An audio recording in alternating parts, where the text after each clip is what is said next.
Hi everybody, I'm Sally. In the last video, I talked about how to ask better questions so that you can get a response from me. And in this video, I'm going to answer most of the typical questions that I get from you guys so we can do it once and for all. How do I find a job in Australia? So seek.com.au is the only website you need to use to look for any radiography or sonography jobs in Australia.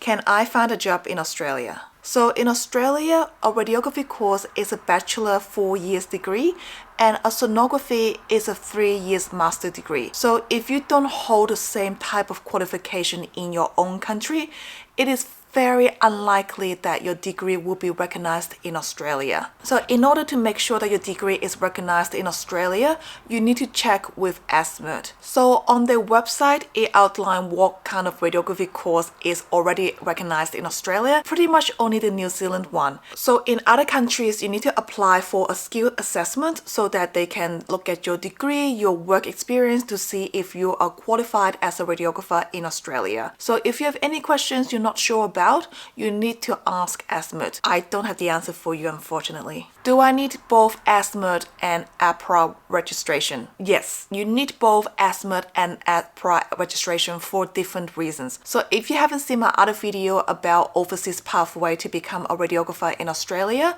check out that video because I have explained a lot more in detail. So basically, ASMIRT is responsible of giving you a skill assessment so you can apply for a visa, where AHPRA is a regulator for all the health practitioners in Australia, say nurses, doctors, osteopaths, physiotherapists.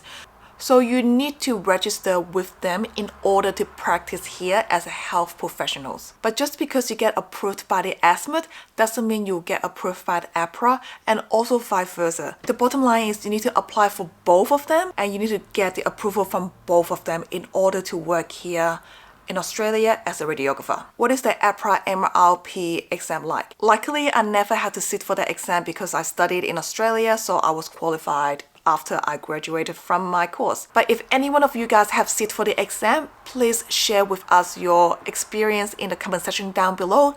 Let us know what kind of question they ask and what did you think about the exam. So on the AHPRA website, it actually gives you a list of resources to read through before you sit for the exam. And also from talking to you guys, it seems like it is an exam about basic knowledge of radiography, physics, anatomy, and a bit of research skill. So for example, they might give you a definition and ask you if this is a definition for specificity or sensitivity. My gut feeling is that if you have studied radiography in English and you have been working professionally for 3 to 4 years, you should have it down to pack. But unfortunately at the moment, all I can say to you guys is good luck. Which university course should I choose? So I studied in Melbourne and I've only worked in Melbourne.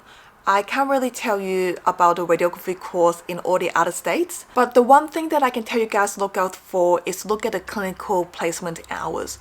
So the more the better. You can only learn so much from textbook. A lot of the time you learn all the hand-on skill, the patient communication, how to handle the stress in a real clinical environment. The other suggestion I can give you is find a radiographer who is working in the area where the university is. To give you an example, a year 12 girl has found me on my personal Instagram page and she didn't know anything about my YouTube channel. So she found me because I had taken a photo with a tutor radiographer who is quite well known in the industry. So she found that I was tagging the photo and she messaged me out of the blue asking me if I could give her any advice about studying radiography. And I was more than happy to give her all of my opinions and advices that I have at that time. So you just have to put yourself out there. You may have to send messages to 10 different random strangers on the internet and hoping that one of them will reply to you. And even just one reply, maybe that's all you need to figure out if studying that university course in that area is going to be good for you. And the reason that I keep saying that area is because Australia is big, but the cities are very small. So for example, Canberra is the capital city of Australia, but it is quite a small city. When I was there as a student, say more than 10 years ago, there were only 2 major hospitals. And I know that there is a radiography course in Canberra, and say if they have 30 graduates every year, I'm not sure if all of these graduates can find a job in Canberra. So it is quite important if you can find somebody who's local there and talk to them. And if you do have to email strangers out of the blue to ask for their advice, watch my other videos so you get some really good tips about how to get a response from them. So these are all the typical questions that I can think of on top of my head that I have received from you guys over the year. If there are any more typical questions, just leave them in the comment section down below. I will try my very best to answer them if my baby is not crying. Anyway, take care and I'll see you next time.